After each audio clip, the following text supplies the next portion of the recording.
Que faut-il faire pour aller en enfer? La réponse est très simple. Rien. On y va naturellement. Romains 3, 10, 12. La plupart des gens croient que l'homme est foncièrement bon et que s'il ne fait rien de très dramatique durant sa vie, comme tuer ou voler, il va aller au ciel à la fin de ses jours. Malheureusement, Dieu nous voit d'un autre œil. Mais étant donné que c'est lui, selon sa vision, qui te jugera à la fin de tes jours, il serait avantageux pour toi de savoir sur quelle base se fera ce jugement. Premièrement, il nous dit dans la Bible sa parole écrite. Ne savez-vous pas que les injustes n'hériteront point le royaume de Dieu? Qui Dieu voit-il comme injuste? Le verset continue, ni les impudiques, ni les idolâtres, ni les adultères, ni les efféminés, ni les infâmes, ni les voleurs, ni les cupides, ni les ivrognes, ni les outrageux, ni les ravisseurs n'hériteront le royaume de Dieu. 1 Corinthiens 6, 9, 10. Ou encore, or, les œuvres de la chair sont manifestes.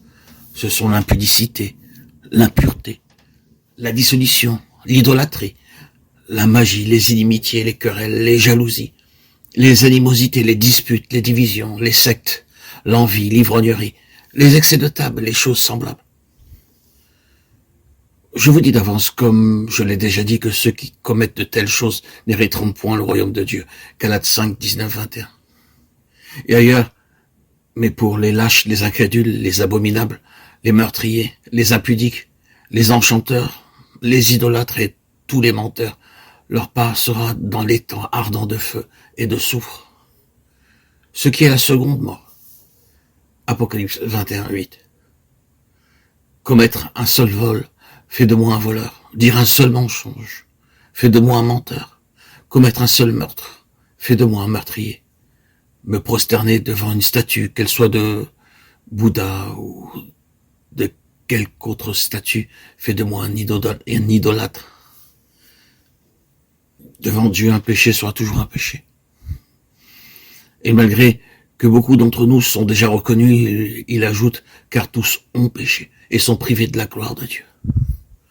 Romains 3, 23. Comme tu vois, tes chances de te retrouver en enfer sont nombreuses.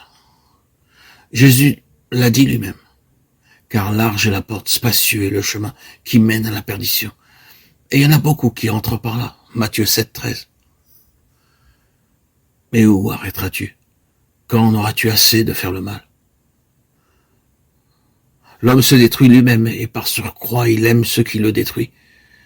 Et que servirait-il à un homme de gagner tout le monde s'il se détruisait ou se perdait lui-même? Luc 9, 25. Mais sache que tu n'es pas obligé de faire ainsi.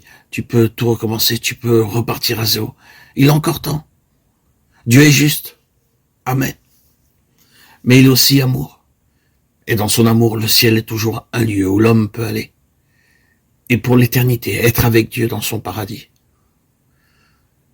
Jésus dit à tous, entrez par la porte étroite, et je ne mettrai pas dehors celui qui vient à moi. Matthieu 7, 13, Jean 6, 37. Deux conditions sont nécessaires. La première est de se repentir, ce qui implique un changement d'attitude à l'égard du péché. Et la première de ces deux conditions, quand Jésus parlait à la multitude, il disait « Répentez-vous ». Ou encore « Non, je vous le dis, mais si vous ne vous repentez pas, vous périrez tous également ». Luc 13, 5. La deuxième, c'est croire en Jésus, mettre ta confiance en lui, croire qu'il est le seul qui puisse t'aider de façon vraiment durable. Tu dois lui remettre la direction de ta vie et cesser de te fier aux autres ou ce qui est aussi tragique, à ta propre sagesse. Jésus a dit, je suis le chemin, la vérité et la vie, nul ne vit en Père que par moi. Jean 14, 6. Le Fils de Dieu, en mourant à ta place sur la croix, a été puni pour tes péchés. Lui qui n'en avait jamais commis. Dieu l'ayant ressuscité, il est monté au ciel où il est allé te préparer une place pour qu'il t'offre gratuitement en réponse à ta foi. Il est vivant, viens à lui. Jean 14, 1, 4. Ce qu'il faut faire dès à présent, comprendre que tu as désobéi à Dieu, que tu as péché contre lui. Reconnaître que ton péché doit être puni, autrement Dieu ne serait pas juste. comprendre que c'est Jésus, le Fils de Dieu, qui a subi la punition à ta place. Il a ainsi satisfait la justice de Dieu. Répands-toi, détourne-toi de tes péchés, demande à Jésus de te sauver. Confesse tes péchés au Seigneur. Humilie-toi devant lui. Agenouille-toi. Demande-lui pardon. Accepte-le comme ton sauveur personnel et le Seigneur de ta vie. Si tu n'as pas les mots, fais une courte prière. Mais n'oublie pas, Dieu ne regarde pas les mots que tu lis ou tu récites dans des livres de prière, mais ton cœur.